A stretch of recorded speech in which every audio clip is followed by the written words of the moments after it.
YouTube, what's going on? It's your boy Lloyd Fernandez here with another video. As you already know, I make videos of real estate, videos about mindset, videos about working out tips, eating healthy tips, and anybody looking to get into real estate for new agents or anything like that. Anybody looking to buy or sell real estate. So this video right here is for my new real estate agents out there. Here's a tip for you guys. This is a quick video, just a tip for you guys. You guys need to learn how to do your estimated cost sheet, right? Stop sending the lender. Well, you can, because you should do that, but stop relying on the loan officer to get your estimated cost sheet as far as for buyers. This is for buyers. This is for your buyers. So stop relying on the loan officer to get your numbers, right? All right. I know it's easier and I know it's a lot simpler. You're going to say, man, I'd rather just have the loan officer do it. Save me all this time that I don't got to do that. And listen, I get it. Believe me, I understand. But listen, you need to learn how to do that. You need to learn how to do that for conventional loans, which is easier. FHA, USDA, all those loans. You need to learn how to do your numbers. One, because sometimes the loan officer makes mistakes on their numbers. Two, it's a good idea to know how to do that, because in a pinch, in a situation, you might not have the loan officer there at that moment's notice that you might need it at that moment while you have those people there. One of those situations, you might not have it. And it's good to understand that side of the transaction as far as where all the fees are coming from, on how they're being calculated, what is the reason why.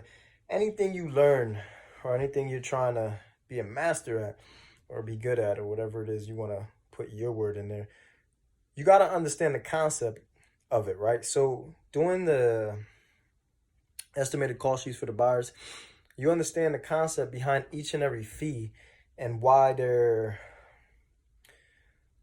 paying what they're paying. So for instance, you got the PMI, you got the in an FHA loan, you got the PMI premium that they have to pay up front, whether that be rolled into the loan or not. You need to be aware of that. You need to understand that, understand how to calculate that. It's really important, because if your client is asking you these questions, and again, I know this is the lender side of the ball of the transaction, so you probably will say, hey, talk to the lender about that, you know. But if you know how to answer that, it's so much better, right? If you can answer that question for your client and they see that you're on top of it, you know exactly what's coming out of what exactly they're paying for, you can explain it, it makes you look more professional. It makes you look like you know what you're talking about. They could trust you more, and everything about when you're new and you have your clients is about trust. Your clients need to trust you. That's a big deal, right?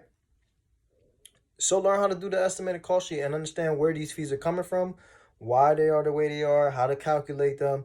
And like I said, in a pinch, when you can't get a hold of that loan officer or whatever the case may be, you could just run the numbers yourself. Always get the numbers from the loan officer, of course, from the bank.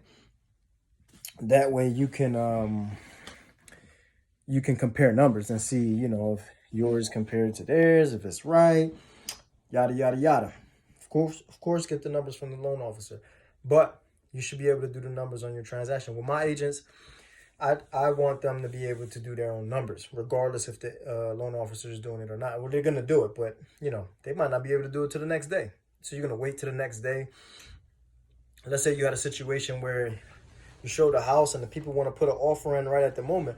I know a lot of you thinking, I know you guys out there thinking like, well, that wouldn't happen to me, because I will schedule it with the clients at a certain time, and by then I'll coordinate it with the loan officer. By then I'll have the numbers from the loan officer. So that would never happen to me, because I just don't do things, you know, in the moment like that. I schedule everything. Well, let me tell you this.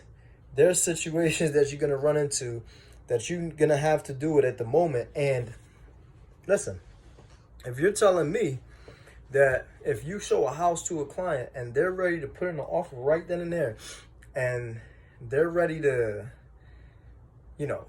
put the paperwork in, want the numbers, and that loan officer isn't available, you're going to hold off until that loan officer is available till the next day or whatever, and then you're going to get back with these clients. The next day might come, and guess what? That house might be sold already. All because you're waiting on numbers that you can't calculate. And this market is hot. So let me tell you what. You're waiting for a couple of hours, or well, let me not say a couple of hours, but you're waiting a day or whatever the case may be to get these numbers in. Meanwhile, if you know how to do it, you can get the numbers in. You can do them yourself. You can get the offer in. You can have a ratified contract that same day. You never know. Somebody could come the next day and put a wrench in everything you did. So if you know real estate, you know that you might be asking for a certain amount of seller's assist. And here comes the next day because you need to wait for the estimate from the lender because you can't do the numbers. And now there's another person talking about they're going to put an offer in. So now you're competing with another person instead of throwing that offer in the day before. If you could have did the numbers yourself, and now you wasn't competing with nobody, and maybe they would have took that seller's assist because they didn't have no other options. You get what I'm saying? Come on, you got to understand this. So whoever's going to watch this video and say, oh, that would never happen to me because I coordinate things and I wouldn't just take a client immediately back to the office and write up an offer. That's not how I operate. Hey, man, I'm telling you, if you're really moving and hustling and bustling out there, this is going to happen to you. And you're going to be mad at yourself. Your clients are going to be mad at you. They're going to say, oh, man, we lost the house because we couldn't get the contract in yesterday when we wanted to. How are you going to look as an agent? They're going to look at you like, man, it's your fault. And it really is. I mean, let's be real. It really was your fault because you couldn't do the numbers and get it done for them the day before. And now there's a competing offer. Or now they lost the house because somebody else got the offer in and they signed it.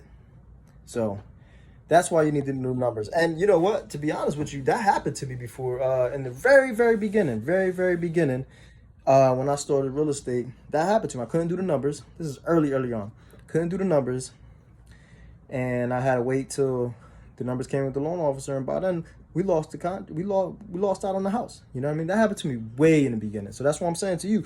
Don't let that happen to you. Ever since then, I learned how to do every single loan, how to calculate everything, monthly payment, how much they're going to need for the settlement, whether it's conventional, USDA, FHA, VA, whatever it is. I know how to calculate it. I don't need any numbers. Do I get the numbers from the lenders? Of course, because I want to make sure we numbers compare and everything's adds up.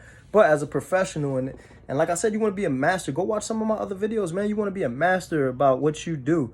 You know what I mean? And how you going to be a master at real estate if you can't calculate the mathematics, if you can't calculate the monthly payment, if you can't calculate how much they're going to exactly need for what they need for the closing, how much they need on the PMI, how much they need for the PMI, the premium, whatever. I lost the words for that. But the mortgage insurance premium that they have to pay up front with the FHA. So, I mean, these are things you should be trying to be aware of and being able to do. And you should get in the habit of doing that. Get in the habit of calculating your transaction when you putting in an offer for a buyer. And get in the habit of just doing the numbers. And then when the lender does give you their numbers, just compare the two, man. Stop being lazy. You know what I mean? Don't be lazy. And all my agents, they got to know how to do the numbers. They got to know how to do the numbers. Like if they don't know how to do the numbers, it's going to be a problem. It's going to be a big problem. You got to know how to do the numbers. Plain and simple. And as a professional, you should know. And you should know exactly what's going on with each and every fee regarding that transaction with your client. That way, if anything does come about, remember, you're gonna push it onto the loan officer. You're gonna say, oh, ask the loan officer, right? This is a question for the loan officer. But a lot of times, now let's keep it real.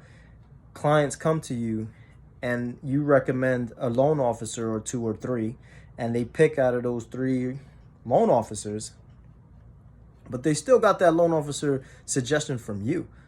So at the end of the day, they trust you. They went with that loan officer because that was one of the loan officers that you gave them as a viable option for them to choose from. So at the end of the day, it's still going to pin it on you. It's going to hurt your reputation.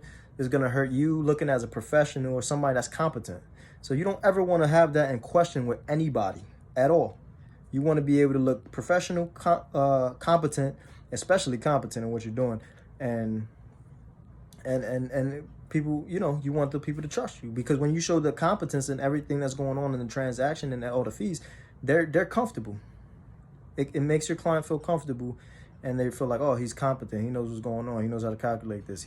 He's aware, and that makes you and as a new agent, that'll set you apart of a lot of agents. A lot of agents don't know how to run the numbers. I'm one of the very few that could run the numbers on any which way that the lenders, you know, they know that. All my lenders know that. They know I can do the numbers. They'll even ask me sometimes. But anyway, but yeah. And I've caught plenty of situations where the lenders made mistakes, big mistakes. You know, and miscalculations. And miscalculations could also be something that could kill the deal. You could come up with a miscalculation because of the lender, and if it wasn't, the error wasn't there, maybe they would have went through with the deal. But maybe because of that error, maybe brought the price up, your clients might want to walk away and say, you know what, I don't want to put that offer in. That's a little bit more than I was thinking about paying. So you always want to double check the lender. Come on, man. You guys got to be a student of the craft. If you really want to do this, this ain't no game. If you're trying to half-ass this stuff in real estate, man, just forget it. Go. Don't even do it. But if you're doing this, you got to go all the way in. And you got to be a master at it. Go watch the other video where I talk about being a master at what you do. All right? Go be a master at what you do. And in order to be a master, you got to know these fees. You got to know your estimated cost sheets. You got to know the contract. And again, for you new agents, don't misunderstand it. That doesn't mean because you don't know that right now, don't go out there prospecting and get business. No. You go prospect and get business no matter what. That's number one. But in the process of all that, when you get your transactions, get in the habit of doing your estimated cost sheet yourself. All right, guys? All right, that's the end of my video. I don't want to get too long. It looks a little long, 12 minutes. But listen, contact me if you know anybody looking to buy or sell real estate in York, Lancaster, Harrisburg, Adams County area, in the central Pennsylvania area. I'm the guy they need to come check out. All right? Lloyd Fernandez team. We get things done over here. So if you know anybody looking to buy or sell a house, contact us. We'll get them done. Great customer service, and our competence level is high. All right, guys? Like I always say, like, comment, subscribe, and I wish you luck. I wish you success. I wish you good health, and I wish you good luck. All right, guys. Peace.